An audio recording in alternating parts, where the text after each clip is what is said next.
buddy. Hey, Kelly. Good morning. Good morning. How you doing? Pretty good. You just told me a thing to put a smile on my face. Yeah, we actually been chatting for about 10 minutes, and then we're like, well, we should probably start recording. Because, I mean, there's some things that just aren't worth mentioning on here that we still need to talk about, because we're brothers like that.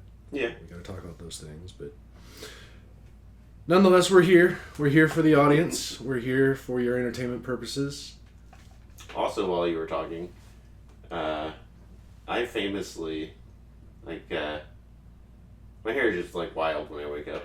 Yeah, It goes in all directions. And I seen it. yeah.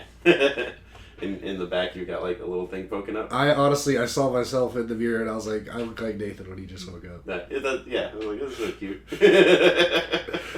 And I thought about fixing it, and I was like, no, I'm gonna leave it. No. Yeah.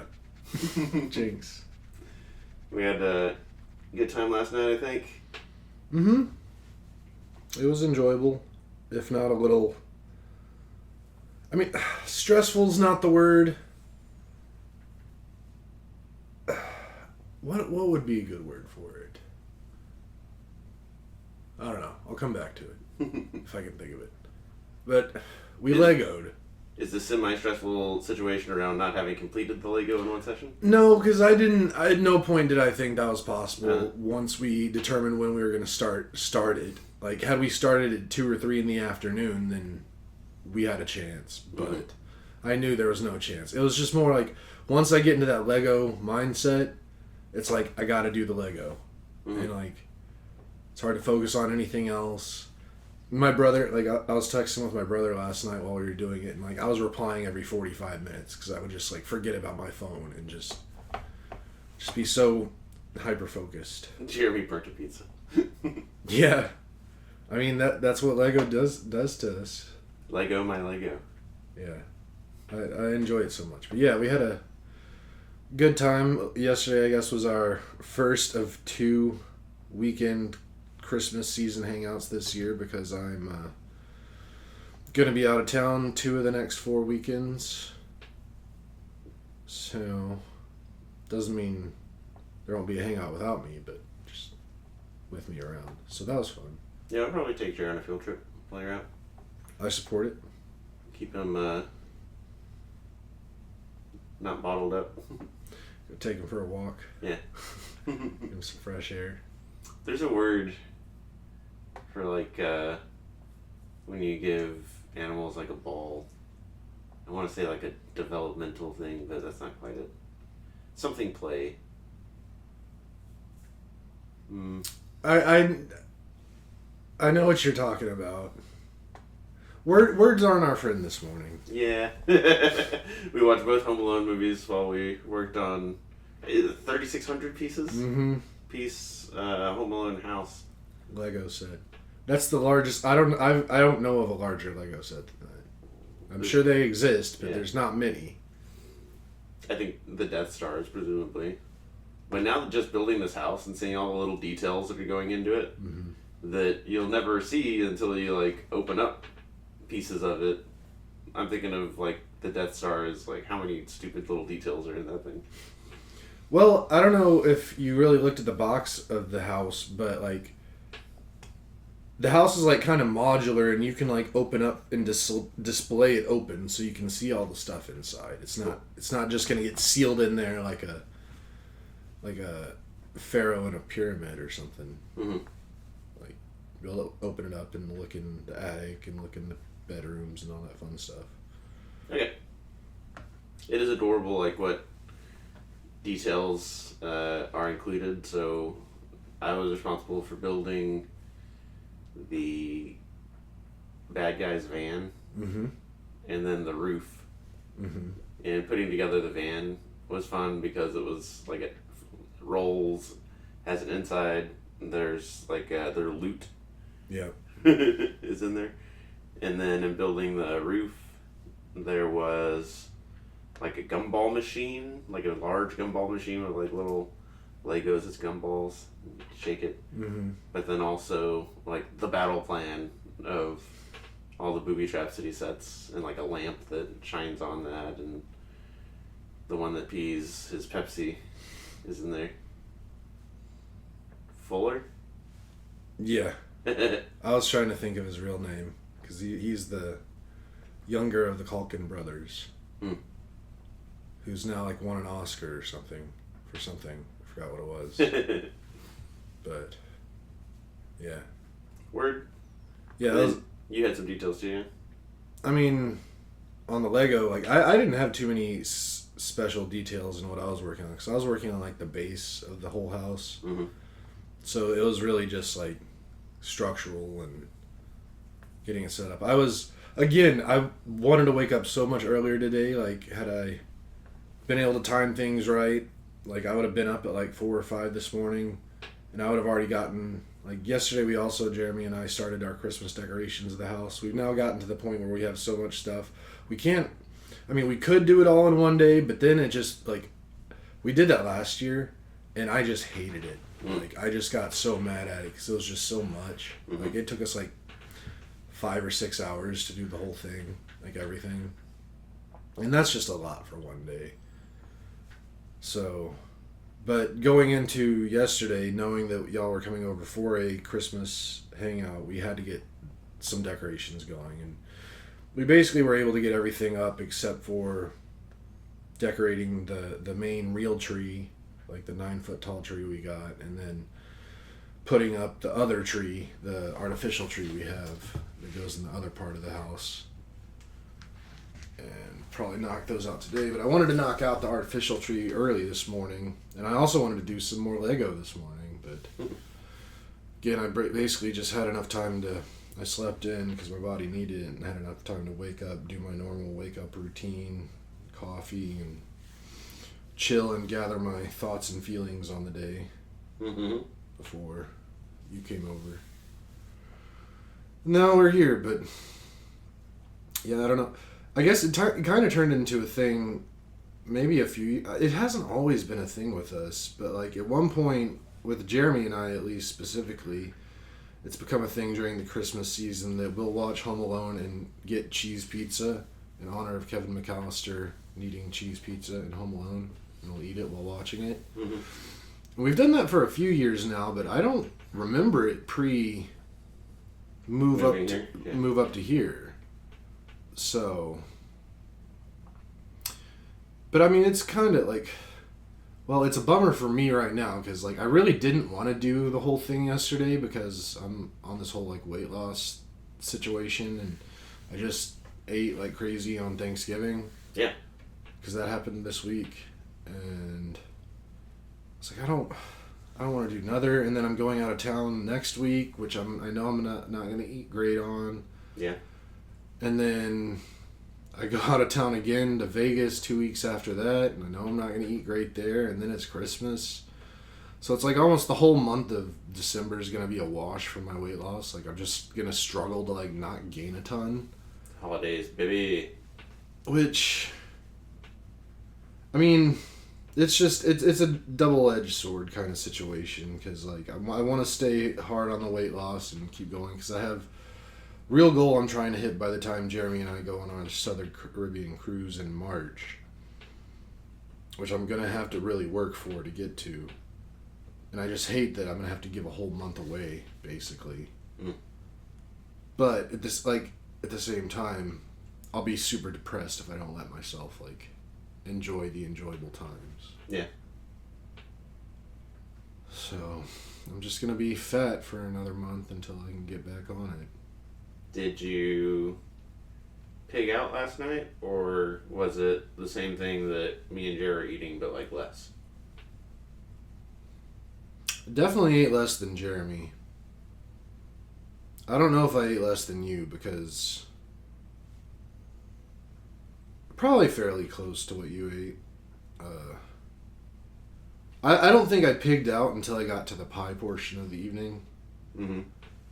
And then I, like, if I would have not done the pie portion, I probably would have maybe been like 500 calories over for the day, which is not bad considering how like what my normal day looks like for calories. Like that's still like a sub 3,000 calorie day. But that pie, man, that pumpkin pie I mean, not I called it pumpkin pie like 3 times last night. The pecan pie. Mm-hmm. I was never a pie guy like in my early years, even up until a few years ago. Mm-hmm. But I've really turned the corner on pies, and pecan pie specifically. Just like it just hits so many things that I really enjoy right now. Yeah, I'm a big fan. And I took a big old hunk of that pie last night that you brought over, and I ate that whole thing. And I will be eating that pie for breakfast for all week. And then I ate about a third of that giant piece of the lemon meringue pie you gave me. Mm-hmm. But it was really tasty. It was just so sweet. Mm-hmm. Like I rarely have like come across situations where I'm like, that's too sweet. Nice. This was one where it kind of pushed me to that level of that was just really sweet. Okay. Like I definitely a little bit. Like I honestly think a little bit more lemon. More lemon. Well, just or at least like the tartness portion of the lemon, because there was a lot of the lemon flavor, but it was like the sweet part of the lemon. It wasn't that tart to like fight off the sweetness, the acidic, citrusy stuff. It's good feedback. This is the first time I've made that pie. My father's lemon meringue pie. Yeah. But otherwise, for the first meringue pies aren't the easiest pies to make. So, I mean, I think you crushed it for first attempt. I've never made something so complicated. I mean, yeah, I might have made like one meringue pie in my life. I want to talk about the the meringue pie, okay. But on the pigging out, when we did Thanksgiving, I was shocked that I could only have or could only eat one plate. Because I definitely went into it like, oh, I'm gonna eat like at least 2 plates. Right. And shocked that I got so full so fast. So I don't know if it's like redemption or what, but I have been leaning into like, these are feast days, damn it. I am here to pig out. Yeah. Last night, after all that we ate with you guys, got a little bit more dessert when we got to the house, and then Ash and I had like a whole separate hangout, and then including drinking, and then well past midnight. Like I definitely didn't get enough sleep last night. But I'm like in bed on my phone, having just told Ash like, all right, I'm gonna go to bed because she stays up later than me. Right. But I'll be awake for like 5 or 10 minutes on my phone, dicking around, which is like a normal thing for me to tell her. And dicking around, and she asks some sort of way if I'll slice her some pumpkin pie. Because we went home, we brought over a large Costco pecan pie, which is like a large pie. Like it, large is not. It's a tire. Like it's a car tire. Made Ash's gluten-free pumpkin pie, which I've been making for a few years now, and then I made that lemon meringue. We brought all 3 of those back, with like bits and pieces missing. But I was like, sure. And I go to the kitchen, slice her up, and just have pecans there. It's just like so much pecan. I was like, just gonna eat some pecan pie. And just brought both pies back to the bedroom, or both like slices of pie. And just ate more pie. And I debated like eating some pie before I came over just now, but I'm just drinking water for now. Probably a good idea. It was last night. I thought it was just hilarious because when y'all were preparing to leave and we were divvying out pies and Jared and I were getting what we were getting, you cut Jared a slice, I'm using air quotes, and they're doing a lot of heavy lifting, but a slice of that pecan pie, which is basically like somewhere between a third and a quarter of that whole pie you gave him. And after y'all left, like, I sat down to eat my pie, and Jeremy, like, sat down with the plate of that entire thing that you gave him, and he was just, like, starting to dig into it, and I was like, I might have even said something. I was like, you cannot eat all of that right now. Like, that is too much to eat. And I have this. Did he eat it all? No. Okay, good. Because I finished my pie and then I went to bed like while he was still eating pie. Mm-hmm. But this morning I got up and I saw that there was some in a Tupperware thing. So I was like, okay, thank goodness. Like, that's just like, even for me back in my super fat days, that would have been like hard. And I was eating a ton of food back then. Mm-hmm. But like you were saying, Ash stays up later than you. Jeremy stays up later than me a lot. Or I go to bed early, however you want to look at it. Because I do probably go to bed earlier than the average person, and Jared definitely goes to bed later than the average person. So like we're kind of on the ends of the extremes. I think Jared eats quite a bit after I go to bed. Mm-hmm. Like, I've started noticing, like, when I wake up in the mornings, like, there's, like, food trash in the trash can that wasn't there the night before, and it's, like, quite a bit. And I'm not hating on him for it at all. I get it. He's not, like, super fat right now. He's been doing pretty good with his weight, so I'm not, like, shaming him or anything, but it's just, like, him and I eat dinner close-ish to the same time, and then, like, I'm like, all right, day's over, go to bed, and then he's, like, he's got a whole, like, third of his day left. Mm-hmm. He has like a whole like late night meal, and it's. I mean, I used to do the same thing. It's just weird now, just seeing someone do it when it just seems so foreign to me. Yep. I don't know, but yeah. I also usually like stop eating an hour before I go to bed. Mm-hmm. Like, there's a good amount of time between like my last food, and I might like drink water, but.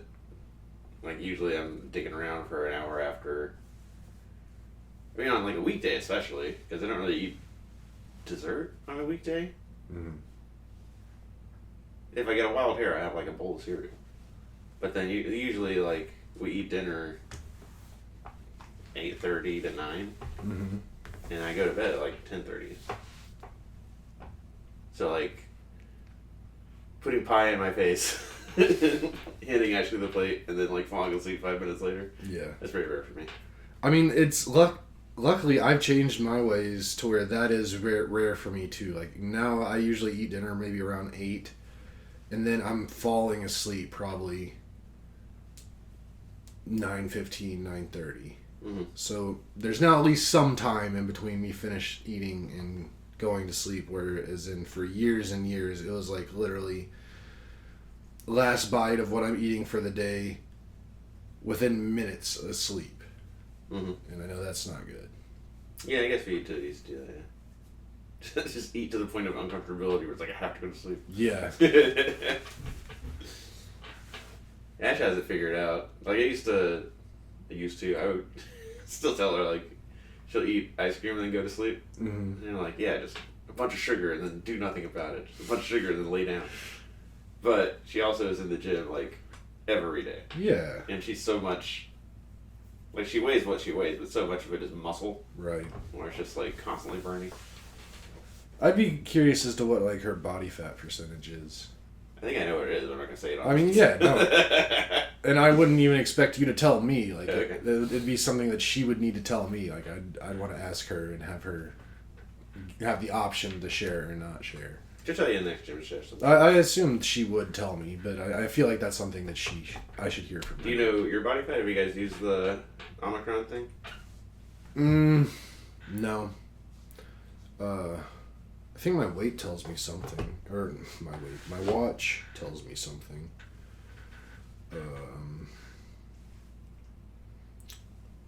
Where is it? Yeah, body fat percentage. It's not great, but it's definitely better than it used to be. Mm-hmm. I'm right at around 34% right now. For reference, I say between 22 and 18. Yeah. Probably closer to 22 right now. Yeah. But I mean, I used to be like well over in the 40s. Mm-hmm. Maybe even 50s at some point. I used to be down in the 12 to 15. Yeah.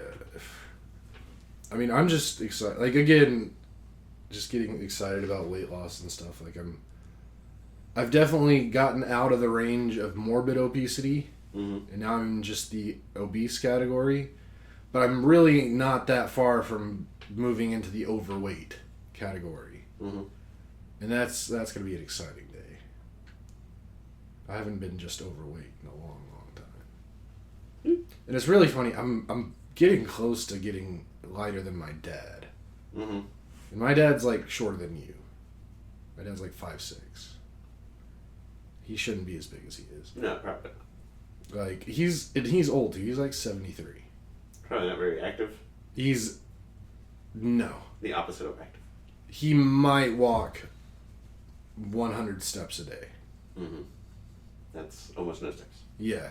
Like basically, yeah. It's a whole thing. But I still think it would be funny if I could weigh less than him. No matter how bad it is for him. At this point, I can't really care about what he does to himself because he's never going to change. So. No, probably not. No.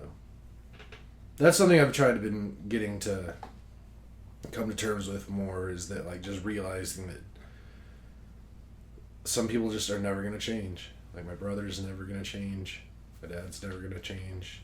Some other people are just never going to change in certain ways. And I mean, I'm probably not going to change in some ways, but I like to feel, I feel like I'm more changeable than at least the other people that I'm talking about right now. Yeah, openness to change and like actually changing are different things. But yeah, there are definitely people who have zero openness to changing. Yeah. That's frustrating too. Well, yeah, I mean I don't think that's probably the majority of people are not open to changing anything about what they do that's bad for themselves or how they see and think about the world and that kind of stuff. It's just so sad. I also, just getting into some more deeper stuff, and I won't go too deep into it, but I did have I'm not going to call it a realization, but it kind of is. Like, I definitely had and I'm still dealing with some, like, mental developmental issues. Like, I feel like probably my mom dying when she did, like, I kind of got stuck in a place in my mind, and I never fully matured out of it.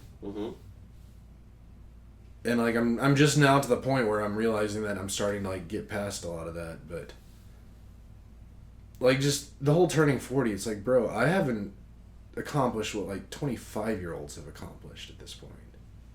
And it's just because I just, like, stagnated and just pretended I was a little kid for a long time. But that brings me to where I'm at now, which I guess kind of makes me a little more rare than, like, usually by 40 people are like pretty much stuck in their ways and like they're not going to be changing much, but I feel like I'm more open and ready to do things to change myself for the better now than I ever have in my life. Like, this is like, I should have been experiencing this 15 years ago. And I'm just now getting there. Which at least I got there. But it's also like, that's a lot of prime years to have been wasted. Yeah, but I don't think it's abnormal at all. Even without the personal circumstance. I mean, for sure. But I don't know. It is what it is. I would discourage you from feeling negatively about it because I guarantee you there are a lot of people who are like, I wasted my best years raising children. Well, at least they got children out of it. But no, I'm just kidding. I totally agree. And I don't beat myself up over it too much because I'm real big into like, I can't undo the past. Like, there's like beating myself up over it is not gonna be helpful in any way, shape, or form. All I can do is learn from it. So I really stay away from like the negative thoughts of it. It's just more of like realizing it, acknowledging it, committing it to like my brain so I don't do it again, and then just trying to think about the future. I'm going to talk about it, damn it. Because having totally different, I wasn't doing a band and all that stuff in those years. But I also feel like with the military, with my job that I had at the YMCA, where I was like away from home 3 out of 4 weekends. That I wish I had done my 20s differently, and especially the toll that it took on Ash. Like, having done totally different things than you do, I do think it's very common to look back and be like, man, I wish I could have done that differently. That's why I would say it discouraged you from feeling negatively about it, because I think that you pick like 7 people, 6 of them would be like, no, yeah, I wish 22 to 32 that I knew then what I know now, because I would have done everything differently. I totally agree. I think with me, the thing is, or at least how I see the situation is, at least like with you, in your 20s, like, you made a decision and like you went and did something. Now, do you these days feel like you did the right things, this and that? I didn't really make any decisions. I just was living day to day for years and years and years with no plan, no ambition, no will to really do anything more than just try to just enjoy the day I was in, and just not even caring about the future. And I wish I would have just tried something. Like, I didn't even with being in bands, like, I didn't even try that, really. Like, I could have committed so much more, and, like, I probably could have done a lot more with it if I would have tried, but that's a big problem.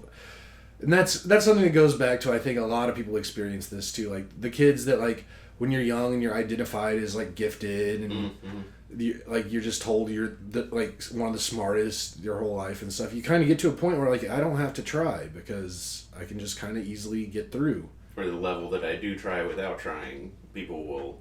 There's a place for me somewhere. Yeah. And I just, like... Even in sports and school band and anything I did, I just never put in effort to it. And I've never really just committed to anything in life and just put effort into it to see what happens. And I'd like to do that. Yeah. I'm kind of doing that right now with, like, my weight loss and my body transformation thing. I feel like that's an easy first step, because I mean, just having a healthy body is, like, necessary, so it needs to be done. It's not an easy feat. Like, I talked to a lot of people, like, even just yesterday, a guy at the, like, cashier at the gas station I go to all the time, that I've been going to for a few years now. He was like, man, you've lost a lot of weight. Like, how much have you lost? And I told him, and he was like, holy shit. Like, and I don't think about it all the time, but, like, what I've done, at least all the way to this point, is something that very few people have been able to do with themselves. Like, if people let themselves go to a certain point, usually, like, 99 out of 100 times, there's no coming back from it. But I've been able to do something that a lot of people can't do, which is, like, exciting, and I want to do more of that. So now it's just, like, finding those goals that are achievable at this point in life. Like, I'm never going to go do a bunch of the stuff I might have wanted to, just because of age is just literally a factor. But there's still plenty of things I can do. Just got to figure it out. And I just need to get past freaking holiday season so I can start losing weight again, get back to that thing. Because a lot of the things I want to do, like, I have to be smaller to be able to do said things. Yeah. Like, for the cruise in March in the Southern Caribbean with Jeremy, like, one of the things we want to do is we want to go zip lining. And there's a weight limit for it, which I'm not, like, I'm only, like, 14 pounds away from that weight limit. But then that's, like, the limit. So it's like, you don't want to be like testing the structural integrity of these things, sure, like pushing their limits. So, like, I want to get a certain amount below that. And one of my biggest goals, I haven't even really said it out loud to anybody, but for 2026, I want to skydive. And that's a big, like, weight restriction thing. Like, I have to get to a certain point before that's even possible. But being able to do that, I think, would be pretty sweet. Thank you. But then, yeah, there's just a lot of things in life I want to accomplish. And I think I'll be able to. Let's go. I don't even know how we That was like a hard right turn into whatever. I'm just so stoked I don't feel like shit today. Bro, okay, so Thanksgiving. Yeah. Back to the one plate thing you were saying. Like, I made big old feasts for my dad and my brother, those ungrateful shits. Although they did seem to be a little bit more grateful this year than normal. Okay. So I take that as a win. But I was like, I had been debating it, but I was like, I'm not gonna count calories on Thanksgiving. You just can't do that. So I was like, I'm gonna wild out. I fixed one, like, not even a massive plate, just a solid one plate. I finish it and I'm like, I'm done. Like, I can't do any more. But then, like, the day's going on and I'm like, I want to have a few beers. Because, like, I've only drank once since, like, February. And that was on my birthday weekend. And I was like, whatever, it's Thanksgiving. If there's ever going to be a day, let's do Thanksgiving. And then go to the gas station to get some beer. And I'm like, you know what? Screw Bud Light. That was not as enjoyable as I would have liked it to have been when I tried it on my birthday. So let's just see what's up with Budweiser. Because that's my favorite. And get some, and I come home, and I open the first can, and I'm like, yeah, this is night and day difference. This is if I'm gonna cheat, like, might as well enjoy it. I ended up drinking like 10 beers. Yeah. And I was feeling real good. A lot of beers. It was a very enjoyable evening for me. But boy, I tell you, the next day, like, I have not been hungover like that in I want to say years and years, but I can think of one time within the last 2 years that I was worse off than I was on Friday, which was the Monday after the Super Bowl. I remember this. Not last year, but the year before. Not 25, but of 24. Yeah. That was horrible. Yeah. But still, like, all of Friday, I just felt horrible. And I was like, man, okay, I deserve this. I was like, I've always been like that too. If I ever get hungover, I'm like, I don't try to do anything crazy to get out of it. Like, I'll hydrate. I'll do normal, like, healthy things you're supposed to do, but I'm not gonna, like, hair the dog or any of that stuff. Like, yeah. I'm just, if you get a hangover, you it's part of the experience. You have to just live it. And I was just like, I definitely don't know how I was able to drink all the time like I used to. Like, well, I just didn't get the hangovers because I was just used to it. But now I'm like, I'm not used to it. And it kicked my ass. That was a good lesson learned. And also because since next week I'm going on a little 3-night cruise with my brother, I had been thinking for a long time that I wanted to be able to have some beers on the cruise because, I mean, drinking on a cruise, it's like PB&J, they just go together. Sure. But it was a good test run on Thursday. I was like, okay, do not drink that many beers when I'm out at sea. Like, that's just a bad idea. Whereas we went on the same cruise in January before I'd really changed my habits, and I think I, like, was drinking like 8 to 10 beers like an evening on that cruise, and, like, I was up the next morning spry as could be. When you say 8 to 10, I'm always like, that's not just volume of liquid to, like, put through the system. Even before, like, there's a little bit of poison in each of those too.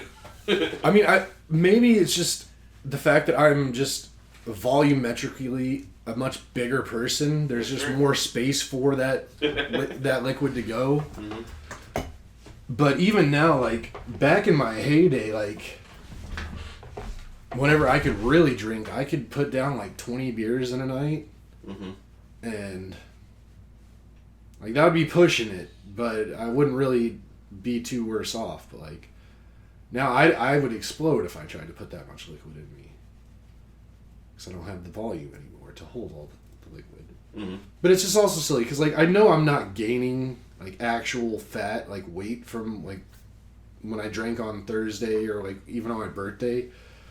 But all that liquid stays in me for days and days and days, and it takes like a good week to get like back to the proper hydration levels, because I just get like super saturated with fluids. And then like a few days after doing it, there'll be one day where I'm just peeing like non-stop, and my body's finally just getting it all out of me. Purge. And then like I lose 1.5 pounds in a 24-hour period. It's funny. Well, for our Thanksgiving, Mom and Dad cooked. So we only took one pie. I think that's all we took. I took some flowers. Took a birthday present for my dad. But that was really it. Which is like the first time in a long time. And not taking Brisket. a brisket or a turkey or something somewhere. Yeah. And drove down there. I was really trying to get Ash to agree to let's drive somewhere close, like Hempstead or Brenham, Wednesday night, so that we could kind of sleep in and then head out. But she wasn't having it. And whatever. Got on the road. It's pretty smooth. There was like some traffic in like the Manor, Elgin area. Yeah. But then get past that and smooth sailing there. And then just a feast. When we got there. Big turkey with like it obviously came with the 2 legs, but then they bought extra legs and put them hysterically to where it looked like the turkey had like 6 legs. Spiral ham, 8, maybe 9 sides, between Josh bringing like a green bean casserole. They're just amazing. At least one type of stuff. I think there were 2 types of stuffing. Cranberries, all the usual stuff. Mm-hmm. And it just pigged out.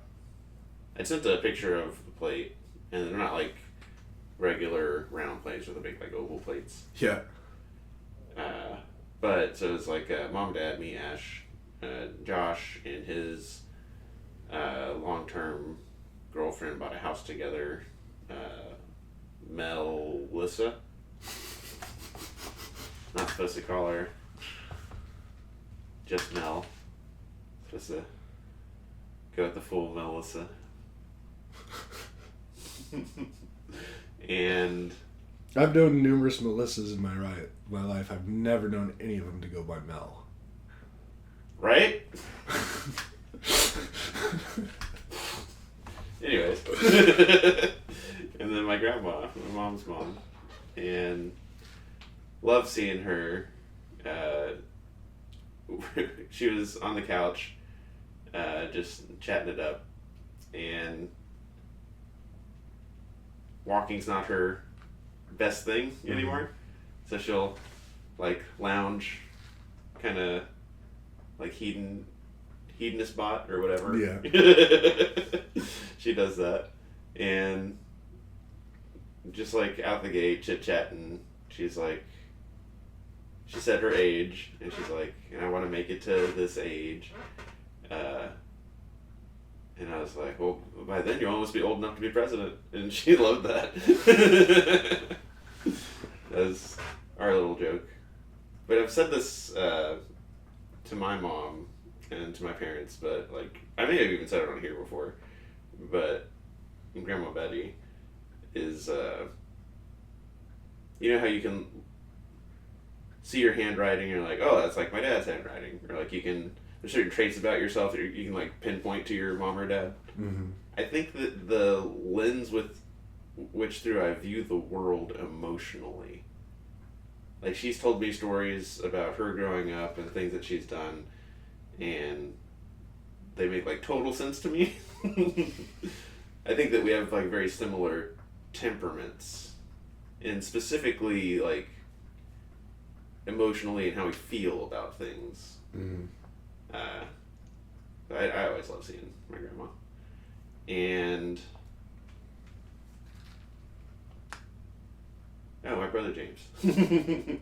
He was there too. I was gonna ask if James was Yeah. there.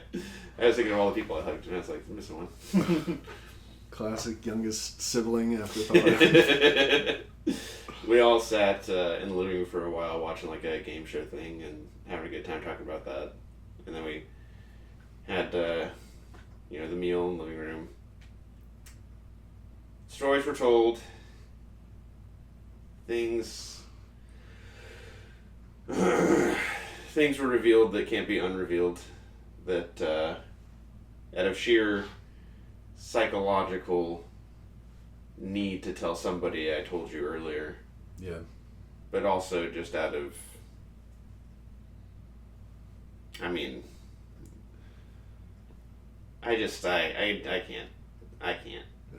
You don't have to. I'll just say I love you, Mom. I'm forever grateful for you having created me and the love and how about I learn things? I learned things, Kelly, I can't unlearn. I know, bud. No, that's family. That's Thanksgiving. A lot of laughs were had. Anyways. We ate, hugs and kisses were given. We get back on the road. And it's so cool. I'm going to leave that whole thing behind. That whole topic. So cool that in this modern day and age, I could get on Seasons for You and put on the Cowboys game and just put the cell phone in the cell phone holder, point it towards Ashley, but I can hear the whole like Cowboys Chiefs game. Mm-hmm. And the run that the Cowboys are on, we got to the house in time to see most of the fourth quarter. Yeah. And Ash and I have a number of rituals that we've discussed. Yeah. Involving wear of ritual garb and sacrifices of hair and nail and etc. And got to do all those. And it was funny because when it just came through the door and we were like getting ready, doing our stuff, like the Chiefs scored. And we're like, oh God! We hurried up and then got down and started watching the game. And then the Cowboys won that game. They did. And they won that game 4 days earlier, so that was Thursday. Not Wednesday, not Tuesday, not Monday, but Sunday. 3:30 game was Eagles coming to Dallas. And Eagles were 8-2 at the time. Mm-hmm. And that was, both games were close games. Either team could have won. But the Cowboys won that game as well. So in the course of 4 days, defeated both of the Super Bowl champion and their contender over that span. And pretty unbelievable. Because, like, since we've talked last time, the Cowboys played that game. So those both count as updates. But Ash and I over the moon. And when you were talking about being hungover, I wanted to tie these things together. That she's been trying out this, it's like a pill you take. And I've heard of things like Z-Biotic, where you're about to drink, so you take this enzyme, and then you have a good time, but then you don't get hungover. Yeah. This is just take it before you go to bed. And that Sunday game, obviously we were home, we were situated, and it was so stressful. I said at the time that like it was too stressful to enjoy. Yeah. Which you said about close games before, and I've always been like, no, the closer the better. But it was not just that it was close, but that like early there was a penalty on a punt that kept the Eagles on the field. Yeah. That should not have been a penalty because the punt was tipped. And So it was like frustrating. Now I was drinking. I had so many like big, like frustrating thing happens, big gulp, you know, and so it's two different like vodka drinks. Yeah. Drink a vodka drink. No, out of my head. I know it, but then also two whiskey drinks. So it was a good amount of like No alcohol. lager. No lager drinks. No lager drinks. Ciders. Had one of those things before going to bed, Yeah. and woke up with a green recovery, which was a little unbelievable. Talked about last night. We ate what we ate, but I didn't drink until we got home, and we've been drinking these absinthe drinks, which like absinthe is very high alcohol content. Had 2 of those, and Ash was like, "Do you want one of the things?" And I was like, "Let's have it like a science thing. Like you take one, you let me know how you feel the next day. I won't take one. I think it'll be fine. I don't feel bad." And I wake up, I don't feel bad, but Whoop tells you like your recovery based on all these different variables. And instead of a green recovery, I got a red recovery, a very red recovery. So even though I don't feel it, I don't feel hungover, I definitely got worse sleep. And yeah, I'll get Ash to let you know what that is. Maybe take it on agrees with you. Yeah. One thing I was like when I was thinking about my hangover and just that whole thing, and what I've heard this before in the past, like I think a big contributor to hangovers is like how much sugar you're taking in too. Like more sugar equals worse hangover. And that would explain why I got way more hungover on Budweiser versus Bud Light. Even drinking virtually the same number of beers. Plus also I just ate so many calories that day. Yeah, I definitely ate a lot yesterday. Probably a lot less on Sunday. Yeah. How come all the fun things are so bad for you? Alcohol is very much just like, here's a little poison. Yeah. It just does a number on you. You're like, okay. One of the things about Thanksgiving was that my dad tried so hard to make everything gluten-free for Ash, which Ash is always like, you guys don't have to do that. Oh, we took turkey wraps over to you, I guess, for Ash.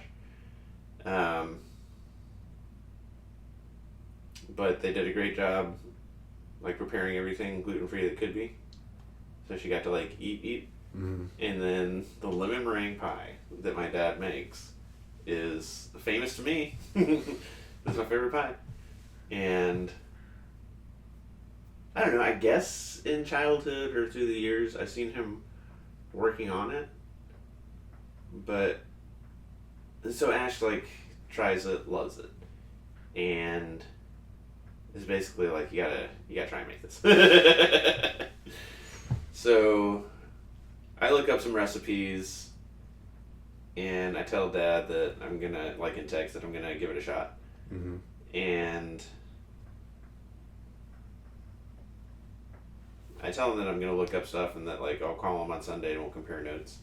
But on Saturday, like before I go to the grocery store, he sends me like a big text of like, this is the recipe. And like all the steps and all that. And it was totally different than what I was going to do. Based on my internet research. So I go ahead and just like follow his instructions and ingredients and all that. I had no idea how much work was involved. Making a crust. Which was a pain. Such a pain. Yeah. And then like when I did the crust, I don't know if you noticed, but like definitely burned the edges. And in the middle it raised up, so I like punched it down and it cracked it. So I mean the crust itself, gotta get good at that. The filling is pretty straightforward. I know you think it was too sweet, but it is pretty spot on the flavor profile of my dad's. And it was, you follow the instructions, you might not think it'll come together, but it comes together. Mm-hmm. And it was like, okay. But the meringue was so much harder than I even knew. So I had like a wand that has like a spinning blade. Yeah. And started with that. And once the egg whites were frothy, I was like, okay, add the cream of tartar. And I gotta look up like what that is. It's just chemicals. Okay. But like, why tartar? Is it like...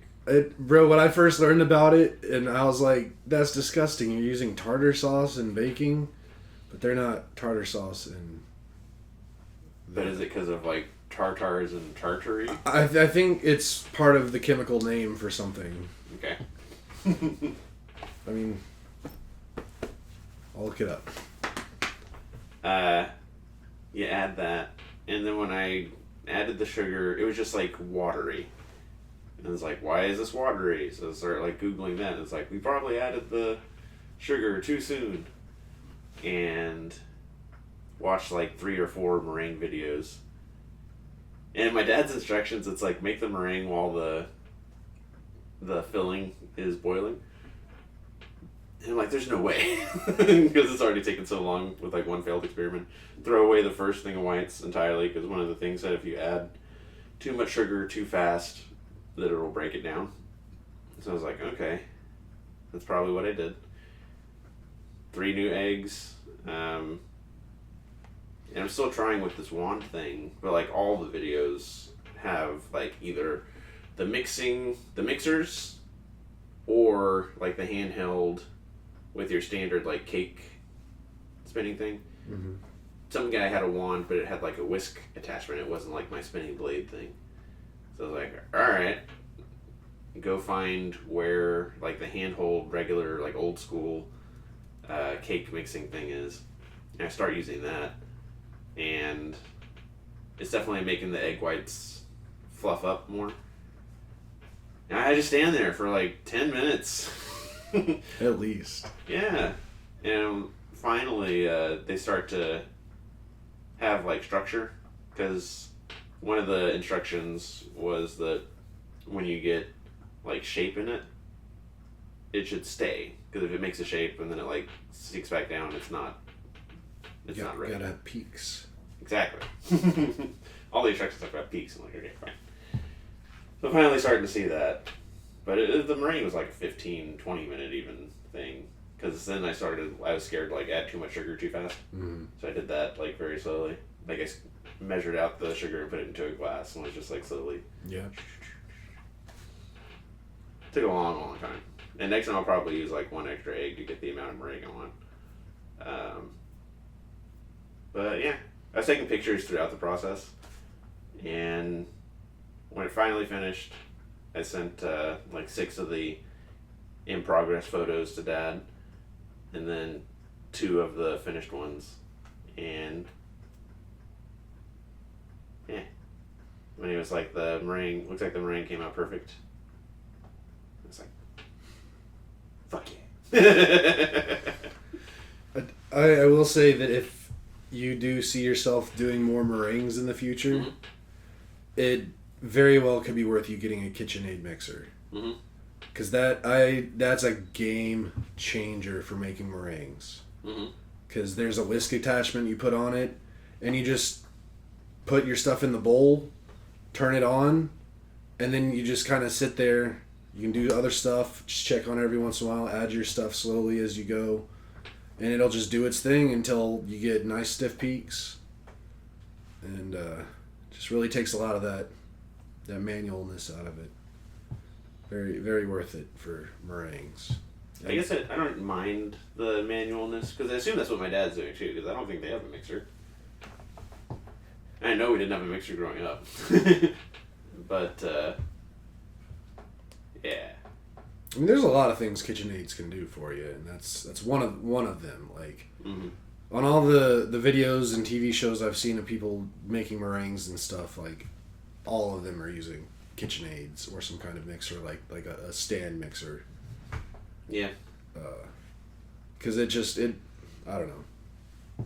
If I can think of 2 or 3 uses, maybe. But right now it'd be a hard sell because, like, however many square inches of our counter space is taken up by an air fryer that we hardly ever use. That I was insistent we get. Yeah, I mean, it definitely, if you got it, it might not need to have its own counter space to be out there all the time. Yeah, that's true.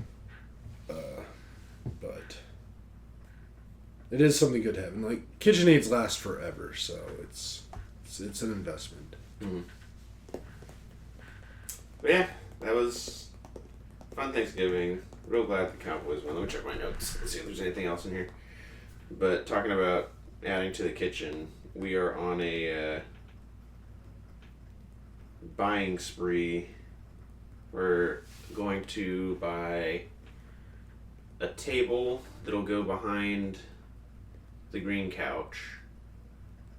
That will literally, like, bump up to the couch, Mm-hmm. and then get some high chairs there as well, so that people can sit on the couch and sit in those high chairs. So, like, sort of a stadium seating situation, but really so that we can, like, have a place to put plates down and eat while we watch TV. Yeah. But behind that, like where that window is in the dining room, Mm-hmm. we're going to put a bar and also have high chairs there, so that we could have chairs for 6 people, 3 at the bar, 3 at the table, and then also have the living room seating. And then in the kitchen, we're adding a sideboard to add a counter, and then also have a place to hide a trash can for recycling, and just extra storage. And that'll all take place over the holidays. I don't know. It will start having people like Katie and Ethan and Annie and doing more stuff. That last part, more me implying that. Stupid words, man. I was trying to think of a word. Entertaining. That's the word I was looking for. Mm-hmm. Can do more entertaining. I was thinking hosting, but I was like, that's not the word I'm looking for. I'm trying to gear up for the ability to entertain. Yeah. That's exciting. I think it's very exciting. The couches we thought about and mulled over for like years. Decade. Yeah. But getting those did. And that was Memorial Day that we pulled the trigger, and then July that we got them in the house. But that did kick off like, all right, we can do this faster. So it's been like summer to now. We haven't. When I say pull the trigger, I mean like signed a thing, put it down to deposit, whatever. Right. Not just made the decision.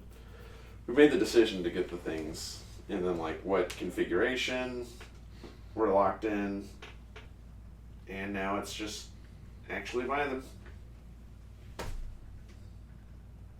Do you like know what actual things you're buying, or do you still have to like find the table that's going to meet the needs that you want or what you're looking to accomplish? Table good, sideboard I think we're good, and then bar probably more research, but with a bar you have to decide like the shape that you want basically. Mm-hmm. And we're good with horseshoe, which out of all of the ones that we've looked at that are potential, I think there's only like 1 or 2 that are horseshoe, so we'll probably lock that in too. Sideboard I think we're locked in, but then the thing that we'll probably buy in person are all the high chairs. Yeah. And I thought we were getting 2 of each on account of Ash and I just being 2 people. She's like, 3 is an auspicious number. So like, all right, we'll get 3 of each. See, when you said 3, I was like, that's so weird. Like, even numbers. 4, get 4. 6 is even.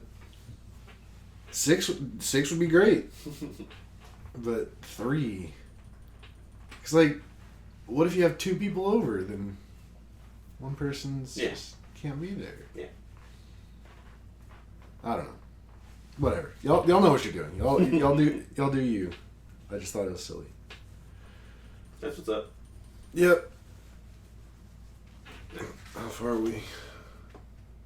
Well, right at an hour. I'm good. Yeah, I think I'm good too. We won't be having a podcast next weekend. So I'll be out on the open seas. Hopefully I don't come back with any weird diseases and we can record next weekend after that. You don't get scurvy, you give scurvy. Yeah. Eat some oranges. But yeah, if that's all you got, we'll wrap it up. Let's do it. Well, y'all know the drill. If you made it to the end, don't forget to like, subscribe, hit the notification bell, tell your friends, and hope everyone had a wonderful Thanksgiving. Love you guys. Bye.